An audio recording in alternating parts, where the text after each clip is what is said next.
mbote lisusu bandeko balandi ya tokomo wapi ndenge tomesana kokutana biso na bino contrat signa bandeko na nga ya Congo bandeko na nga ba Kongomani mikolo yo mokonza mboka abelaki consultation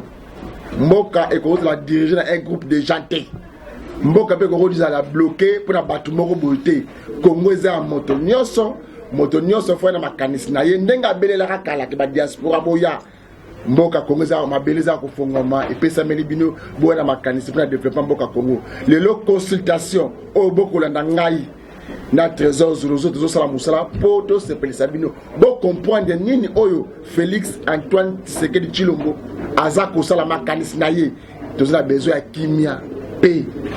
ezonga na mboka na biso Congo ta tozo kota kuna na kata consultation bandeko nyos bazo bima ba conseiller na ye moko président de la République alingi kimia ezonga na kata mboka Congo mais bilongo boko mona zo kota kuna o boko mona te un jour ba moni ya lobi na kombo ya kimia pour mboka Congo na siba congolais il faut telemela ye il faut ko zomela ye parce que moto ya yambo représentant ba congolais nyonso alobi kimia kota po kimia kota il faut to solula to kutana soko za na problème na ngai ozala problème na présidence de la République ozala problème na Congo yaka na liboya bandeko ya Pareko bandeko ya Lamuka bandeko ya Cash bandeko ya FCC comme bolinga to benga kabine bongo kabona te bo se détacher ba congolais mususu mokonza mboka bengisi bino yangoyo oh lucha oh esha oh mwana mboka ba mouvement sur nyonso il faut ya pour le développement mboka na biso Congo bilongi o bokomona awate bandeko na ngai bolinga kate ba betaka masolo ya mboka Congo kimia baza ba Rwandais na format mususu baza ba Ugandais na format mususu comme mon message to la kaka bino ke congolais nyonso oazana makanisa malamu biso na tokomo apito kotombola ye ne te betaka masolo ya bandeko na biso ba John Connection na Turquie tambo mona radidie kiko mona moi Polo RDC soutien FARDC Kinshasa wala bilembo ya John Connection aza moto moko jeune garçon mais makanisi ne ba vision za na mboka Congo en tout cas ndeko na ngai soki olingo ça c'est ba banderole ba polo griffe na yo moko oteka bilamba boutique na Kinshasa awa ezala bilamba ezala kombo na yo lukande ko na John Connection soki po lingi motuka biloko na ndenge to mesala ko sala mituka biloko ndako eza parti à Poto Dubai et comme awa na ndenga malamu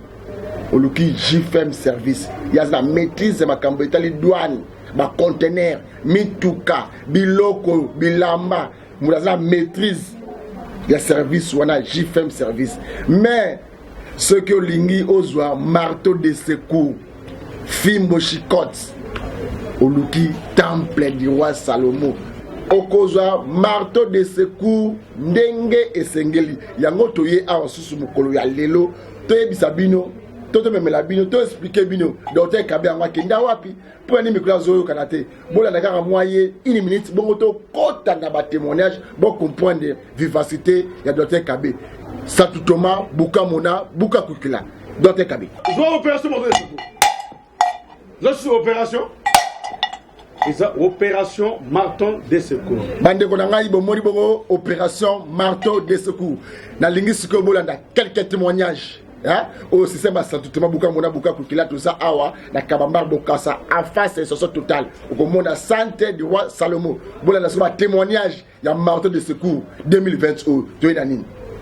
Me voici ici au cabinet parce que j'étais souffrant, j'avais du mal à uriner et les enfants m'ont conduit ici.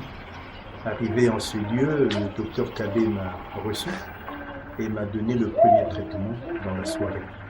Alors c'est ce qui a permis que je puisse bien dormir et j'ai pu évacuer très facilement. Et ça m'a permis de me lever ce matin en très bonne forme. Alors je remercie le Seigneur que les enfants puissent me conduire en ce lieu. Je recommande à tous ceux qui souffrent comme moi de venir ici consulter le docteur Kabe qui les recevra à bras ouverts et ils trouveront la guérison comme moi je suis en train de la vivre en ce moment présent. Pas docteur Kabe parce que docteur Kabe il faut se dire que médecin ou à zoko sala na ndenga buko eza ki cité ba nzeta buko ko matiti ya buko nde azotraite nango nga kuna na baminganga balobi tension ezalaka kaka likolo alors namoni ke no bakisi yango ya kuna tozomela batension eza kosila te yango nde nayeki pa docteur Kabe na bino namekana nanu kotala na tension oyo ya na ndenge bakisi ya biso ya bokoko namoni ke tension ekiti tension esili omoni neti tension selon bamédecin na biso babi ke etouchaka moke barein alors babi degré niveau ya barein ekiti moke c'est-à-dire eza mpenza insuffisance te mais ekiti ezokotendre vers l'insuffisance alors nalobi no bayebisi ngai que no docteur Kabe atraitaka yango tolandeli yango peut-être parce que bango kuna baza na baidéologie na bango oyo epa na nga mpe naza kondima yango te je marche pas avec mais écoute docteur Kabe ye na nga toza idéologie moko parce que naloba maladie moko te nkolo ya sala mokili eza na maladie moko te eza incurable parce que mpona bango esukaka bango bakomi na bapoint mosusu esukaka mais pas docteur Kabe vraiment azosoigne même barein naye kotémoigne po na mwana oyo abandaki kobela ntango abeli asisi kobela atambola lisusu te akomi na forme ya kotambola abalotambola na bakine nyonso boyebi na kishasa awa natamboli rien moteme esuki natiki na ndako kolandaka bapublicité nanga na ye alobi te namoni publicité moko balobi bayeleke pa docteur Kabe tokoki kopende nabi atikelaka makele wana bafansilie sikoyo ntango bakei abi mbongo te mais abanda kotraite mwana sava abanda mpe saka batransport bazokende tosati lelo nango mwana kaka kotambola ko maladi nini yango mwana no abelaki oyo ezopesela témoignage yango abelaki autisme et après ntango ayoki bien so akomela forme ya kotambola atambola te azoloba te otie kaka na se afandi na ye motu mpe ezalaka ya kolemba mena ye wana kutu akofilme pe bomona ye papa tambola bon nga nauti na France nayaki ya vacance bon nayaki nazalaki na problème moko ya hypertension yango nayaki na kotala epa docteur Kabe sikoyo oyo eza ndako ya babeli donc oye awa oza na maladi nini précisément et puis oye kosala nini précisément awa normalement naza na problème ya tension hypertension naza yango nayaki epa docteur Kabe nayaki mpona naya kozwa traitement sikoyo bando okomi awa esali mikolo boni banda nayaki na bandaki déjà traitement ça fait ezalaki le 30 jusqu'à lelo donc namoni en tout cas changement ezali naye pamba te naye na maladi nakendaki hôpital nayeka douleur ekomisani nga mingi novembre mobimba douleur makasi ti octobre ti azwi traitement douleur ezocontinue kaka maintenant nakeli na hôpital balobi na ngai osala échographie bakomi koloba na ngai nakende opération balongola ngai na crise cancer ya kati na matrice maintenant na kati ya ndoto nalali na ndoto akomi kolela epa na nzambe o maladi nini euti wapi naleka opération na ndoto nzambe aye kotalisa ngai te na maladi na yo okokenda na bokoko na bokoko siko ngai nayebi bokoko te nga nasala bokoko mempa nakenda mepa na bakisaki ya bato mwingi un jour nafungolaka tele na ntongo namesani kofungula tele local te nafungoli kaka na ntongo naye komona papa Kabe na tele azolobaloba atangi ti bamaladi nyonso ya bacancer atangi bamaladi tutu boya mbala mwana wi ndenge nzambe alobeli ngai amoni lokola nafungoli tele na papa na ntongo boye ezali likambo oyo mbala moko nayekaka awa na adresse ndenge nalandaki na télévision nakutana na papa akomeli nga kisi na ye na dute même pas puisque même nga depuis nabotama nasala bokoko te nasalaka kisi nabelaki na bokoko te maintenant alobi ka mbala moko kote mpe efumbani lokola namonaki na ndoto akomeli nga bakisi na ye nakomi kolanda mais maintenant tokoki kozala 2 semaines siko mama ntango olandi bakisi yango eloko nini oremarke mpona maladi na yo na nzoto na mama nalandi bakisi wana eloko ya liboso na remarke puisque na bandako même pas 5 kilo ya 5 litres ya bidon ya mai. Maintenant namoni un jour nasombi bale oyo ya mai ezala kilo 1 kilo wana 4 manzanza namemi depuis ipene ti ndako ndenge nakiti nazomema yango na maboko nakomisi nayoki changement douleur ndenge par rapport ndenge nayaki douleur changement ezali makasi nde eloko na remarke papa na nga awa toza epa docteur Kabe nayaki mpona maladi ya mwana na ngai abelaki maladi ya epilepsie esali bambula ebele me na bandako oyoka kaka docteur Kabe asilisaka nyonso ere moko nazalaki na duti na kati na nga me na banda kolanda mpe ntango azoleka na émission na ye nazolanda ye boya botia tembe te boyaka nakovanda nanga boye te nakoma nani ti bapesaka nde apesaka adresse na ye awa na bambar bokasa nakoti mpa docteur Kabe tosololi nabandi kozwa bakisi nazozwa batraitement nde naloba boye maladi ya mwana nanga eza susu te mwana nanga akomi kimia nasali mpe baeffort barendez-vous nyonso banda kopesanga na bandako ratango soki ayebisinga mama yaka na bandako ya nazolandalanda kaka ti lelo nzambe asunga te asungi mpo nyonso kolobaka te mpona docteur nde asali no na nzambe mpe elonge na kisi na nzambe nyonso esangani ezosala eloko yango na ngai nazokumisaka nzambe na ngai nde asali nazopesa mpe docteur na nga Kabe merci ebele na mosala asali mwana nga kwera lisusu te mwana nga kimi ekoti merci kaka nazopesa kaka merci problème oyo ya koloba nde eza te ese wana motema na nga na oyo docteur asali donc nayawa po akonetoke nzoto nanga mpona maladi ya sucre atalaka bate na pari olinga na mwasi nanga po pa docteur Kabe mpona kotraite maladi ya sucre donc na fin nango apoko ba 10 ans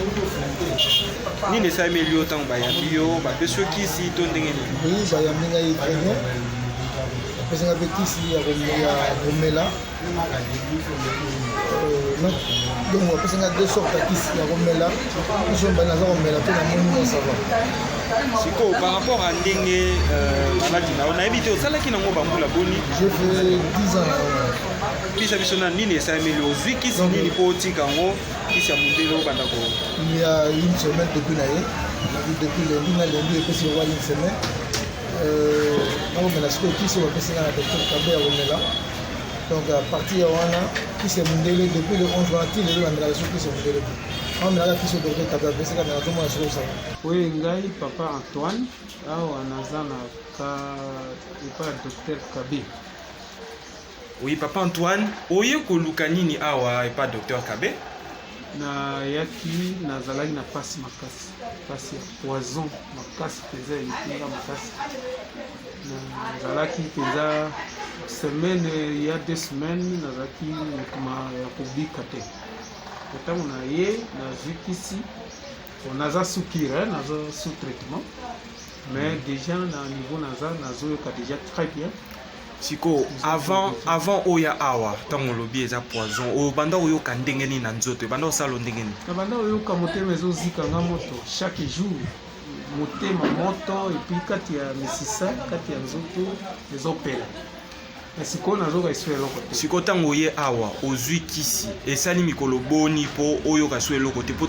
nayoki olobi ozoyoka su eloko te okomi bien nasali depuis nakomaki nasali 2 semaines na kati ya 2 semaines omeli kisi nameli kisi mpe nazokontinue omela nazoyoka nzoto na ngai ekomi changement na ndenge ya malamu c'est-à-dire nazoyoka eso mpasi naza koyoka te kombo na nga poste Jean Claude awa toza na Kabamba na centre docteur Kabe. Oui papa, oye kosala nini awa epa docteur Kabe? Awa nayaki vraiment nazalaki na problème ya calcul rénal. Calcul rénal wana pasi tina nazwi kisi awa en tout cas une semaine ya pamba namoni mabanga ebimi en tout cas vraiment impeccable. Papa yebisa biso nanu ozalaki ndenge nini obanda koyoka ndenge nini maladi wana esalaka ndenge nini? Oui, koyoka libomo mpasi et puis mpona kokende na toilette c'est impossible. Siko ntango ozwi kisi ndenge olobi papa kana une semaine nini esalemeli yo par rapport à ndenge ozalaki liboso? Ntango nazwi kisi namoni ke vraiment santé ezongi normal. Merci bandeko balandi ya toko mwa puis merci bandeko tuba kolanda biso bo sepeli na si ba image bo moni awa ke muta kotaki awa ba ko simba ye muta kotaki awa me mie muta kotaki azo douter metanga bimi azui o ba benga ngo biso bekso mikoto benga pesa moninga sourire nego to pesa pe Moïse Katumbi sourire vendredi oyo à partir à 10h bana Congo ba Congo man nyosu 10h aéroport pour to pesa Moïse Katumbi sourire temple du roi Salomon tango moni ba témoignage oyo bandeko oyo akotaki azusekaki lo nyonso akangi na souffrir pendant 10 ans na souffrir 15 ans aye au PC sourire et ça la kayo ndenge nini. Merci DJ Cook, merci ndeko eloko na yebisaka bandeko nanga ezaka ndenge tolobela kango medfa eza makambo tali ya santé ndeko tango tomona ka bandeko na biso ba se retrouver temple na yozala na yokaka malamu oyo esalaka nga mpasi ezali koza bandeko mosusu akobanda traitement ayoki mwa changement akimi akende mais na santé ezalaka bongo te net dernièrement nauti koyamba mama na biso oyo auti États-Unis azalaki diabétique presque 14 ans 15 ans lelo akat biloko nyonso to abandi kozwa ba insuline et puis azapre sona hépatite C na minuto mama wana za yeke. C'est pour cela toyebisaka bandeko boye santé soko za na posa ya ki oza na bonne santé ya kayi pana biso soko za na posa ya lokuta ke boye na boto sa kende bisika soko za na posa ya santé ezala bi ya kotara grand même Par exemple, moi, je suis dans le ce qui est 4 traitements. Abandi comme la kiss, avec moi, il y a 4 traitements. Ceux qui sont malades, ils sont zombies. Ceux qui ne sont pas malades, ils sont traitement à 0, toi, à côté, place sur la kiwan. Papa, quand ils ont compté à 0, mon toit est déjà traité. Mais ils ont compté à 0. Ce que ceux qui ont fait un farci, ma caméra de solar bongo. Alors, bandit soit à 0, toi, à et là, on a coupé, nous avons coupé la balle. Nous avons coupé la balle. Pour nous, les akakake. Conseil na ko pesa bande kunanga oza na problème teli ya diabète tout type des hépatites tout type de tibère boya kokutana na garnison bokutana temple du roi Salomon bande ko oyo perisus ya autisme bana autiste boza bisika nini bande ko ya cancer tout type de cancer. Tango bozo landa message, loba keza message à le côté de Tokutana. Na lobeli maladie incurable en général sauf la mort. Mutoko kufa mukeleza ya nzambe. Ya kana se kusebibembe koza na message à lukuta. Ndeko dide kuko tango lobi ke mikolobelo zo monanga te o mabeza na ngotende onanga. Gozarji muso nzokana no répondre onanga. Je suis mon repos parce que ça bien, vous avez un repos, vous avez réfléchir presque ni na koko sali soso. Musala na biso de konanga DJ Kipo, eza pour la santé. À part musala ya santé, naza na musala bususu te. Sensibiliser bana mboka ba yimboka parce que télévision zalingonga. Merci. On ba témoigner sensibiliser bango poto koma na moi sur émission parce que mokolo ya lelo moi makameze belé consultation de la dévolution mboka Congo meka ko sensibiliser ba kongomani nyonso ba lingaka. Koyoka docteur Kabe o ba zana moi ko tungisa mananzoto parce que nos valigines ba middle M pour nous biso sommes africains biso ba ko ba la biso ba titi ba nzete mais si ça ya ba ko ba la sa biso ba pharmacie te to kenda ngo ka podo ça to améliorer mais ba la kisa biso soko beli il faut luka guérisseur luka docteur Kabe biso ko moni so sasa nzete na nzete oyo okobika temple du roi Salomon ko so la ba kongomani ba africain tout ba ko landa biso malgré biloko na biso banzete makasa na biso bix rappela mindele sola na ba temple du roi Salomon zamba salongo eloko ezabo ende ngai naza na posa bato bamesana mboka mboka faut qu'on mesana nanu na mboka mboka marteau de secours. C'est pour cela toyebisi bandeko boye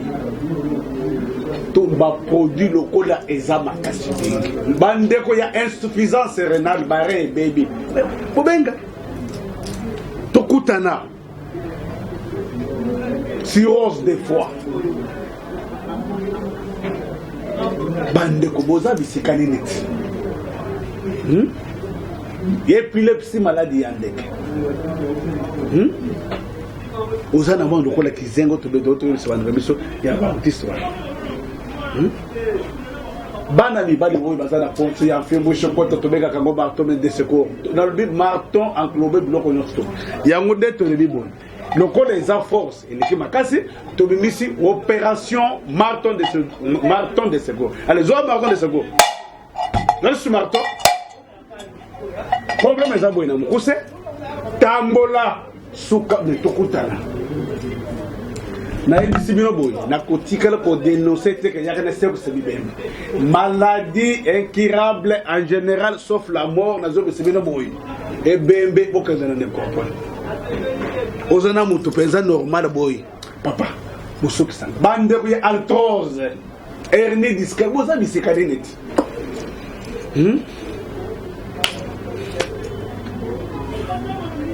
bandeko mpe lisusu ya psoriasis tala ndenge azovimba sarcoïdose mais eza malade incurable Parkinson papa ntango bozolanda message kondima te allez zwa opération marton de secours zosi marton oyenda lobebele allez zwa marton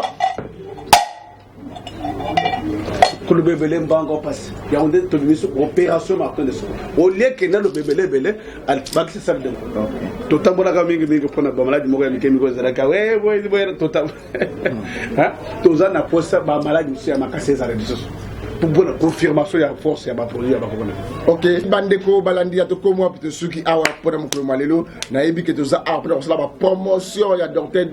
docteur Kabe temple du roi Salomo biso toza awa pour la congolais ni surtout a ko sala makamalam to la ksa ebino ba imboka ba kongomani ba comprendre nini oyo congolais souci ni congolais za mpona bande kunayi ye asali saka mingi na biloko tali matiti banzete ya mboka Congo ndi azo sangisaka o makaniso mayele o nzamba pesa ye ya komonda ka ba produit lokola ba diabète ba tuberculose mais na ndenga bokoko ya kozwato melite ya ndenga oye awa ye atekaka kisite alobi ya tretaka awa eza pharmacie te oyena misolo sombi kiso te soko ye awa opesi diagnostic na yo ye akotalisa yo ndenge nini okoki koévolue na bakisi na ye mpe komela pendant combien de jours donc ya tretaka atekaka kisi te docteur Kabe alobi oyo atie tembi yaka awa osukisa ye mais komemela yateke moto alali déjà à l'agonie oh prostate ebomi ye déjà oh sida ebomi déjà moto so na biso bembi ko yela biso demba wate ila biso moto aza normal oh malade de bandie ye passa diagnostic na ye asala be exercice na ye sa tutoma buka mona buka kukula mais ko linga to za toma ale bien ba toma so za toma yaka so poza toma yaka awa kitoma na yo ba ko tomatiser yo pas tonté Kabe to suki après mo ko malelo tikate kimi akolo nzambe az ezala maboti na bino ndeto de mo ko malelo